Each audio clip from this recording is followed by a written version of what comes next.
श्री वल्लभाधीश की जय हो। पुष्प के माला जी सिद्ध करेंगे।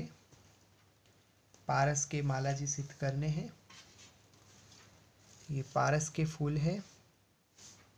अब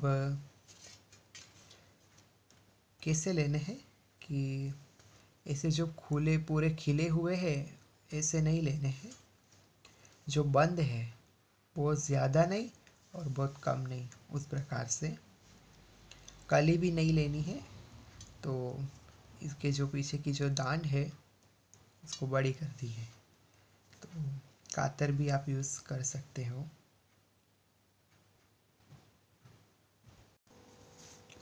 बहुत ज़्यादा भी बड़ी करोगे तो फिर ज़्यादा पुष्प को विनियोग उसमें होगा। तो जितने पुष्प हो उस प्रकार से इस दांडी को बड़ी करें। बहुत ज़्यादा बड़ी होए तो ये बहुत नज़ीक नज़ीक हो जाए उसमें। थोड़ी ज़्यादा होए तो ये जल्दी से आगे आवे।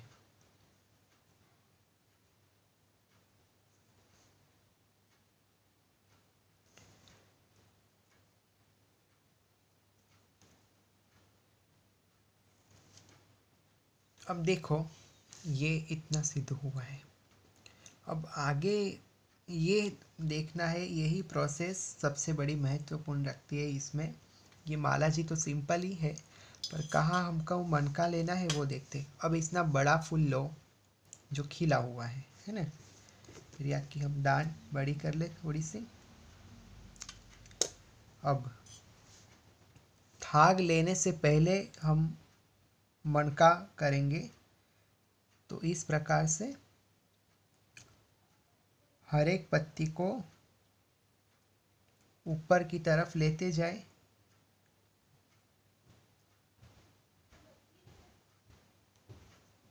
और ये जो है ना सुई, उसको घुमाते जाओ। ये मनका ये इस प्रकार से आएगा। ये जो है उसके अंदर चला जाएगा। अब हम गुलाब की पत्ती लेंगे।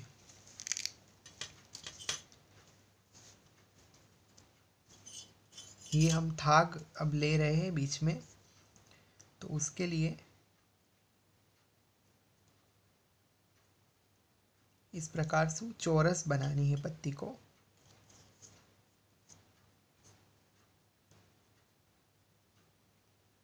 और फिर अब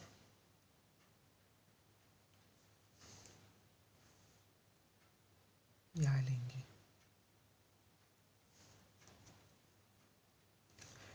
ये मन का हमने नहीं सिद्ध किया और डायरेक्ट हम जो गुलाब ले रहे हैं तो ये अंदर चले जाएंगे। गुलाब की पत्तियाँ अंदर की ओर चली जाएगी, तो उसके लिए हमें यहाँ मन का लेना है, ये ध्यान रखना है।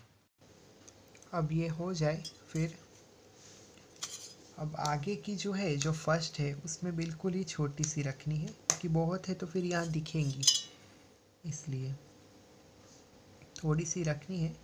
बाकी की जो हम इस तरह से सीधी सीधी लेनी है। ये एक साइड को भाग तैयार है। अब बीच में जो आई वो थाग, वह थाग में भी हम गुलाब और तुलसी के पत्ता लेंगे। अब बीच में थाग में चौड़ी रखनी है पत्ती, समोसा जिसो आकार करनो।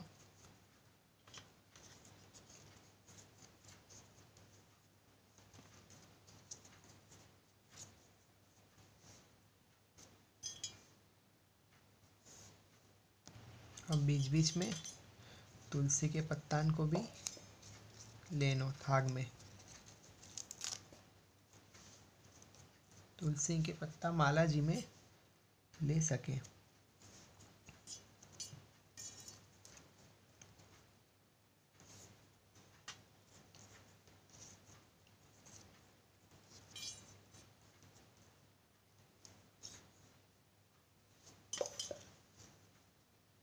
बीच को थाग माला जी को। दोनों तरफ एक एक मनका लेने, दोनों तरफ थाग के। अब ये जो सोई है ये हमें डोरा करेंगे, धीरे से डोरा में उतार ली।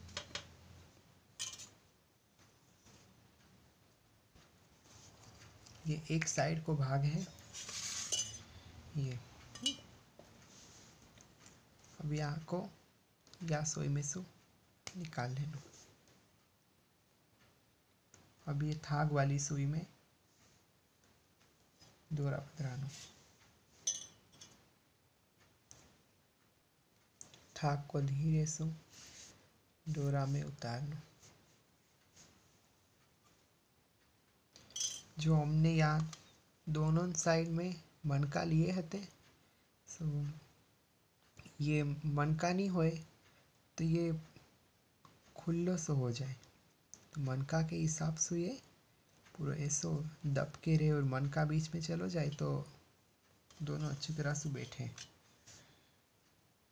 ये सोई बड़ी कर लेनी और तीसरी सोई जो साइड की सिट की है ना, यहाँ को लेंगे।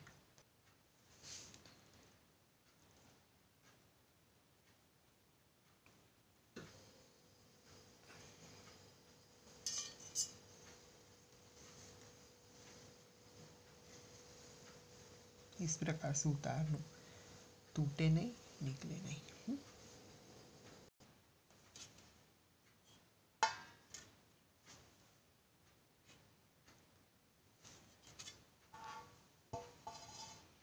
ये माला जी सिद्ध हुए। मनका कहाँ लिए हैं? यहाँ दोनों साइड और यहाँ दोनों में। क्यों ये जो आवे तो मनका नहीं होए ना तो अच्छे से बैठे नहीं, इसलिए। तो ये पारस के माला जी है, बहुत सिंपल है। और ये सीख ले कि थाग किसे कहते हैं। जो ये थाग एक थाग की माला जी होए, 3 की होए, 5 की होए, 7 की होए, 9 की होए, ऐसे मात्रा में होए। तो एक थाग की माला जी में क्या होगा कि दोनों साइड जो भी होंगे, पारस होंगे, गुलाब होंगे और बीच में एक ही थाग होगा, तो वो एक थाग की माला जी। ये 3 थाग के माला जी हुए, एक ये और एक ये, यूँ 3 थाग के माला जी। 5 के होए तो 2 थाग यहाँ आएंगे, 2 यहाँ और एक यहाँ। 7 के होए तो 3 इस साइड, 3 इस साइड और एक यहाँ। तो यहाँ बीच में थोड़े पारस, फिर थाग, फिर पारस, फिर थाग, ऐसे ऐसे लेने। तो जितने स्वरूप में जितनी बड़ी माला जी होए उतने थाग लिए जाए। ये 3 थाग के माला जी है। थाग की समझ ये है कि जो बीच बीच में जो आते हैं ना उसे थाग बोलते हैं। तो ऐसे ये पूरे एक जैसे होने चाहिए। इस जो जितना इतनी साइड हो उतना ही वहाँ साइड पे, और नीचे जो पदक में है वो थाग कहे जाए। ये 3 थाग के माला जी है। श्री वल्लभाधीश की जय।